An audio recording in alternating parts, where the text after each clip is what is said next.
ევროკავშირი საქართველოს მთავრობის მხარდაჭერა არ სურს და მისი მიზანი ქართული ხალხის მხარდაჭერა. განაცხადა კაია კალასმა კითხვაზე საპასუხოდ, თუ როგორ ესახება ქართულ ოცნებასთან თანამშრომლობა შავი ზღვის უსაფრთხოების პოლიტიკის ფარგლებში ევროკავშირთან დამოკიდებულების ფონზე. კალასის თქმით, საქართველოსთან დაკავშირებით ევროკავშირს გარკვეული სირთულეები აქვს, რადგან ამჟამად მთავრობასთან ურთიერთობა პრაქტიკულად არ არსებობს. ამიტომ ევროკავშირში მსჯელობენ, როგორ დაუჭირონ მხარი ქართულ ხალხს ისე, რომ მათ ევროპული პერსპექტივის იმედი არ დაკარგონ.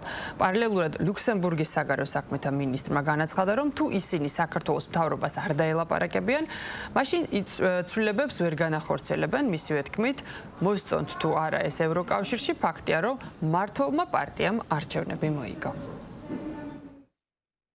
შავი ზღვის სტრატეგია, რომელიც ჯერ კიდევ გასული წლიდან გვაქვს შემუშავებული, ახლა უკვე განხორციელების ფაზაშია. სხვადასხვა ქვეყნები შავი ზღვის გარშემო, რა თქმა უნდა, ამის მნიშვნელოვანი ნაწილი არიან. ახლა ჩვენ ასევე გარკვეული სირთულეები გვაქვს საქართველოსთან დაკავშირებით, რადგან რეალურად არ გვაქვს კავშირი მთავრობასთან და ჩვენ არ გვსურს მთავრობის მხარდაჭერა. ჩვენ გვინდა მხარი დავუჭიროთ ქართულ ხალხს. ჩვენ ასევე გვქონდა დისკუსიები იმის შესახებ, როგორ შეგვიძლია ეს საუკეთესოდ გავაკეთოთ, რომ ხალხმა ევროპის იმედი არ დაკარგოს. ყოველთვის ვამბობ, მათ ზუსტად იციან რა უნდა გააკეთონ. ეს მათი გადაწყვეტილებაა, მაგრამ თუ ჩვენ მათ არ დაველაპარაკებით, ცვლილებებს ვერ შევძლებთ. ჩვენ არ გვჭირდება მათთვის სწავლება, მათ იციან წესები და იციან, რომელი მიმართულებით უნდა იყოს წესი, რომელი მიმართულებით უნდა წავიდეს კანონები. ჩვენ არ გვჭირდება მათთვის თავს მოხვევა.